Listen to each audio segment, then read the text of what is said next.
This is the Behind the Line podcast, coming to you from the crazy, chaotic lines of the Pacific Northwest.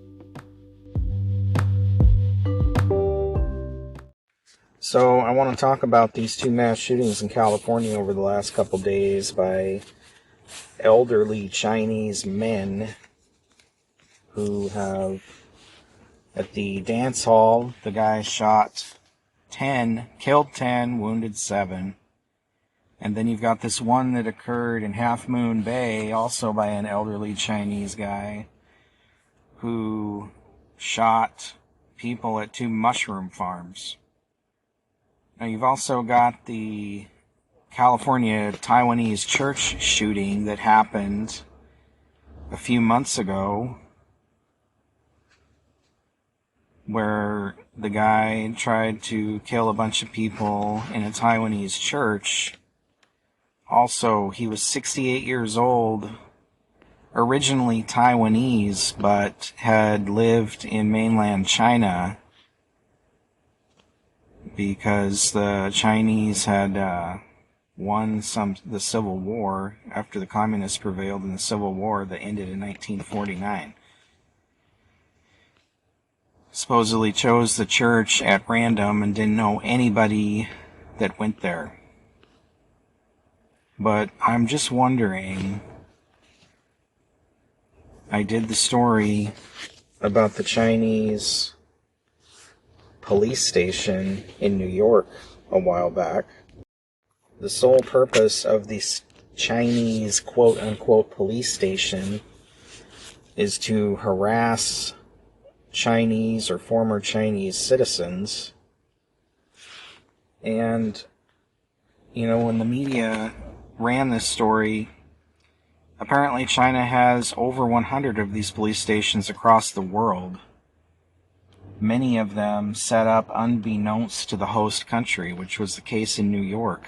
They have no idea that the Chinese had set this police station up and that they were doing this. And I don't know if it's still operating, but what would be the odds that's the only police station operating in the U.S.? My guess is they've got one in California, under the radar. And just to refresh your memory, this is from CNN. Beijing has set up more than 100 so-called overseas police stations across the globe to monitor, harass, and in some cases repatriate Chinese citizens living in exile using bilateral security arrangements struck with countries in Europe and Africa to gain a widespread presence internationally. Madrid-based human rights campaigner Safeguard Defenders says it found evidence China was operating 48 additional police stations abroad since the group first revealed the existence of 54 such stations in September. Its news release, dubbed Patrol and Persuade, focuses on the scale of the network and examines the role that the joint policing initiatives between China and several European nations, including Italy, Croatia, Serbia, and Romania, have played in piloting a wider expansion of Chinese overseas stations than was known until the organization's revelations came out.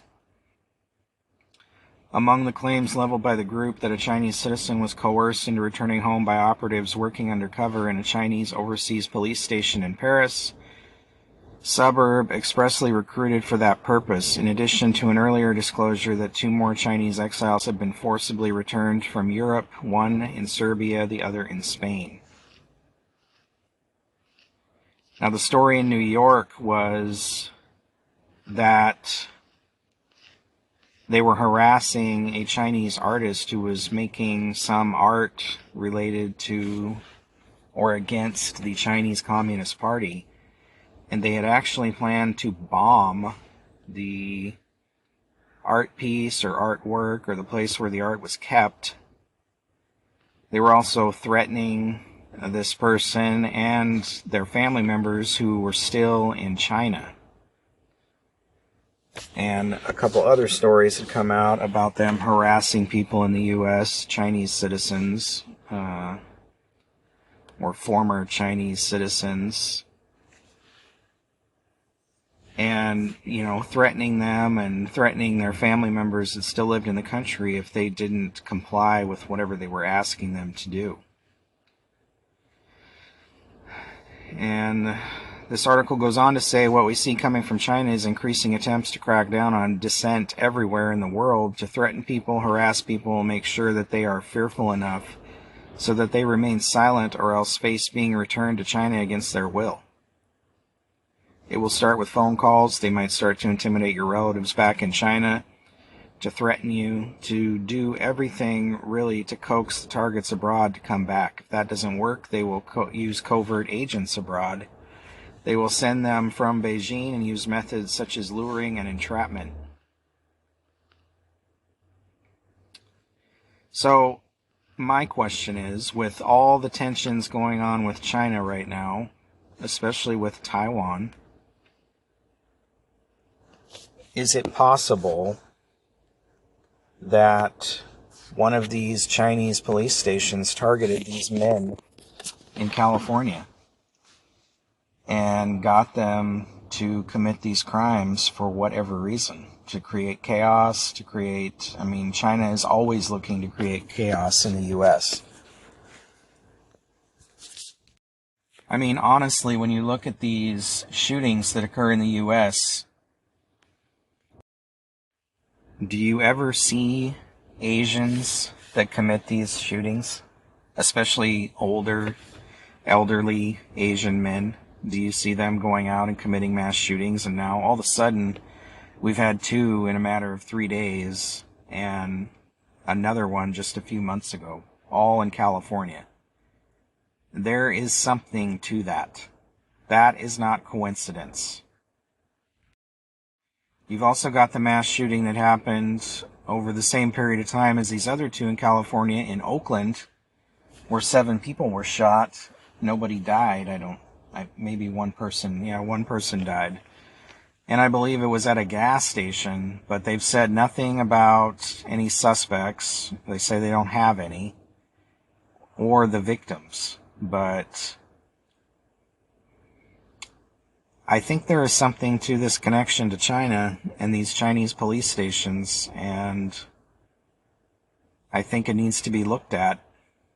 I think this could be a red flag that China could be ramping up tensions with the U.S. with this guerrilla type warfare.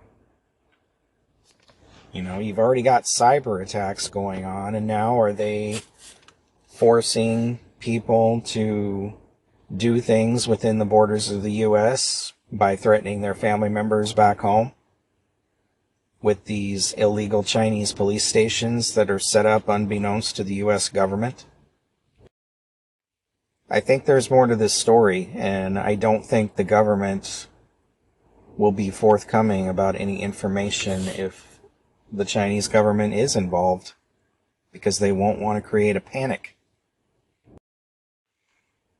I know that they're going to use this as a gun control thing, and Governor Newsom's already hot on the trail of doing that, saying the Second Amendment is a suicide pact. But I think a concerted effort needs to be made to locate these Chinese police stations in the United States and remove them. And I think that they need to take a deeper look at why these old men would be suddenly going out and shooting people. You just don't see elderly Asians committing these kind of crimes. So, my experience as an investigator tells me there's something else going on here, and we need to take a deeper look at what that is.